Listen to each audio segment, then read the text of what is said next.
Hello guys, welcome to my channel. My name is Valerie Torres. I am a Paul Mitchell aesthetics student in Dallas. I love skincare, and today we are going to be going over tips on taking your first client. I'm blushing probably just thinking about it because it was just so nerve-wracking, and I wish I had these tips before I started that. So here they are for you guys. If you are not an aesthetic student, then you might benefit from this as like a beauty professional or something, sort of going into the industry. You might find some helpful tips here. Also, toward the end, if you stick around, I might have a bonus tip or so, or a few. So yeah, stick around. Hopefully you enjoy this video. Please let me know if you have any extra tips or anything you want to share with everybody. Every tip helps, really. So thank y'all so much for watching. Please like and subscribe if you haven't already, and let's get into the video. So number one is to commit to it. I know it sounds a lot easier than it is really, but I remember the first day I did my first facial. On the drive there, I was actually prepping myself. I'm like, okay, I have a goal for this number of clients this week. I'm just gonna go for it. And I was listening to music. I had just drank a whole iced coffee from McDonald's. I was hyped up, okay? In our class, there is a board, and on the board it says what room number, the client's name, and then usually there's a blank space if nobody is taking that client yet. So I got there early. They had already put the names up, and I just went for it. I just signed my name up there, and I was like, this is it. This is it. You know, my stomach dropped, and I was like, well, there's no going back. A tip under that would be to get the most basic facial. Don't try and go for a microderm with LED, with whatever. Don't just go for the most essential facial, something that you've practiced 100 times. So if you get nervous and you just don't remember, you could just, you know, work with your muscle memory and sort of get through it. So tip number two is to dress the part. Trust me when I say, at least for me personally, if I'm put together on the outside, I'm gonna feel like I can perform better, have more self-confidence, and just overall be able to step into my role better. So that's what I suggest that you do if you need that little extra boost. I can't even talk today. I drank a lot of coffee. But if you need that little extra boost of confidence, I definitely suggest that. I would start with hair and nails. My hair is usually just pulled back, either straightened and pulled halfway up, or just in a messy bun up here. And my nails are pretty short most of the time. Sometimes I have them colorful, like right now I have them bright red. But as long as they're short, it's a lot more hygienic. The germs, you're able to wash underneath them better and get those germs out. Also, you have less of a chance of scratching somebody when you're doing a massage on them. So another tip under dress the part is to get really comfortable clothes. I get my scrubs from either like the local nursing store or Walmart, and I get like maybe 2 pairs. That way they're interchangeable, and I'm able to wash them, you know, every other day. Usually the tops are kind of tight fitting, and the bottoms are the ones that they're really loose, and you can just tighten them to your like comfort level. I like that because we're squatting down a lot, we're sitting down a lot. I just want to be comfortable while I look put together.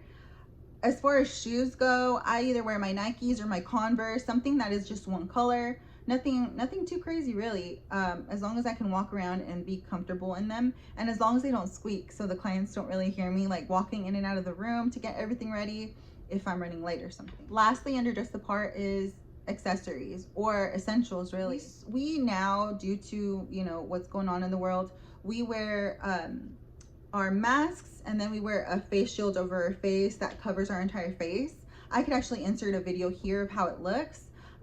Usually my makeup is really understated. I don't wear anything under my mask because I don't want to break out really and get maskne, and we have to wear the mask the whole time at school anyway. So I'll just do my eyebrows, some concealer, and just go on about my day.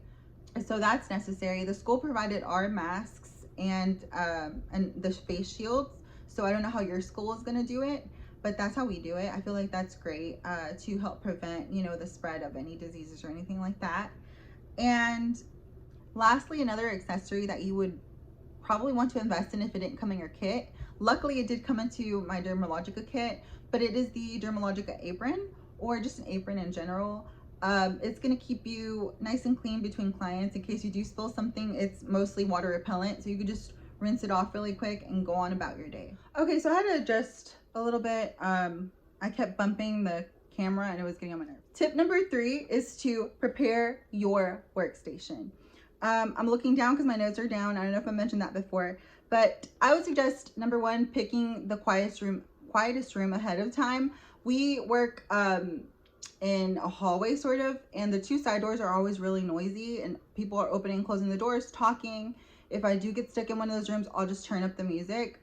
But to avoid that, I try to get in the middle rooms where it's a little bit quieter and a little bit more zen.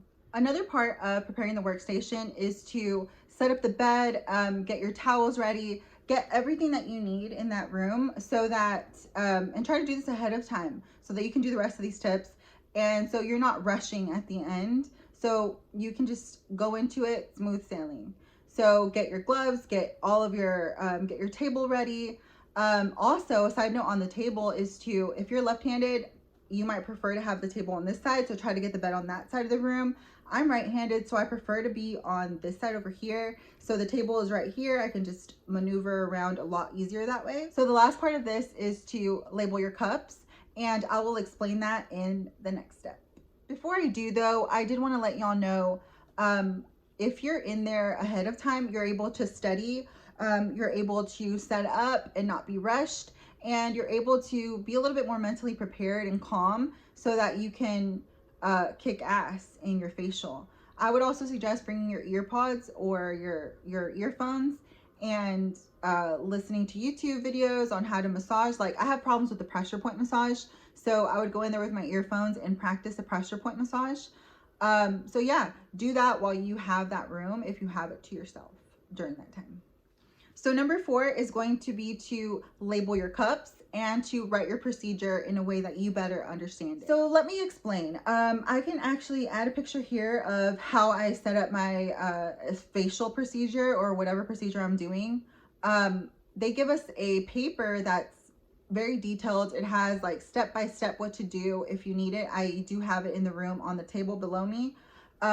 Especially it has like what sort of products you're using and everything. So it's good to have it in there if you need it.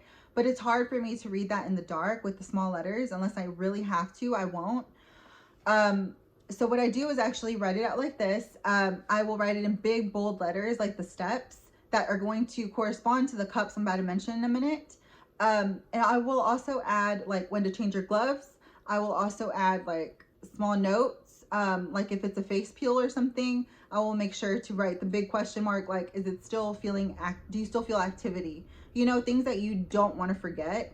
I also put in like what kind of tool I'm gonna be using there in case you get like a brain fart and you don't remember where you are. At least you'll have something big like this in the dark to be able to see. So part 2 of that would be to label your cups. So a girl that I was going to school with, she was so knowledgeable. This really helped me a lot, actually, my first few clients, when I would get stuck somewhere.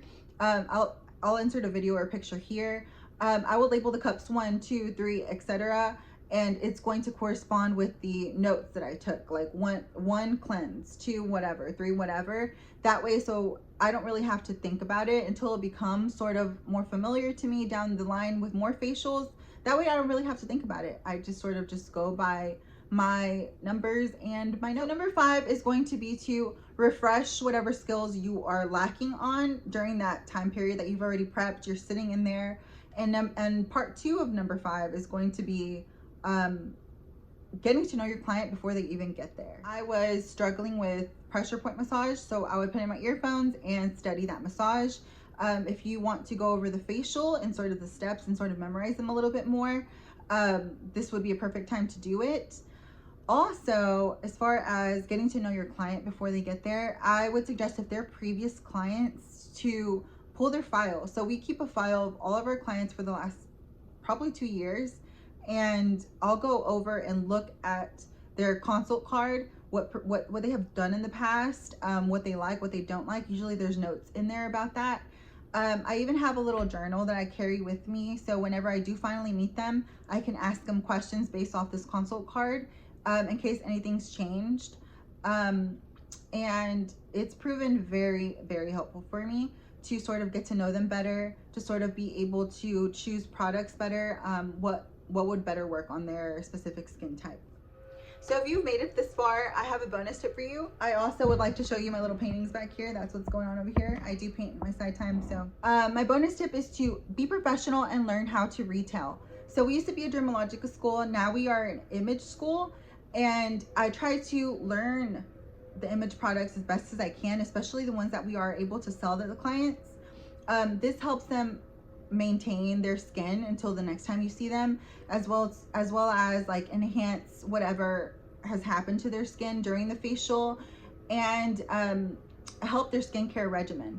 So by learning retail, you learn to be a better salesperson. Not everybody is naturally good at it. I know I wasn't. I know I have to like practice it even more now. It's a constant learning thing for me. But you would be able to have that extra form of income whenever you do start your own business, or if you're working for somebody else and they like base it off commission or something of sales, you can also, you know, further that income that way by learning how to sell. I did want to remind you that you are capable, you are worthy, and you can do this. Everybody starts somewhere, so just dive in there, go for it, learn as you go, and sort of brush off any mistakes, learn from them, write them down.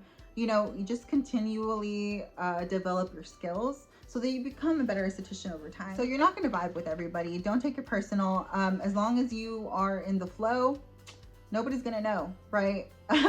Just flow with your massage, flow with whatever you're doing. Usually the clients are hopefully asleep by that point. If they're so relaxed, they're just sleeping. That's like ideal. And they're really not gonna know if you missed one step or missed another step. You just correct it the next time you do it. Remember why you're doing what you're doing. Remember why you started. Remember how close you are to the finish line of becoming an esthetician or a beauty professional in your industry, and sort of just grab onto that and hold it. All right, guys, so that's it for me. Shout out to my sister for these bomb lashes. I'm looking at them in the camera. I love them. And for my mother-in-law for giving me this cute necklace. It says Valerie in Arabic, if y'all can't see it. It's so cute. It's my favorite necklace ever, probably. I will be making more videos like this, and hopefully the next video isn't going to be so far out. I already am like taping it now, and hopefully I'll be able to have it up within the next week or so. So yeah, I'll see you on the next video. Thank you so much for watching again. Please like and subscribe if you haven't already. Adios.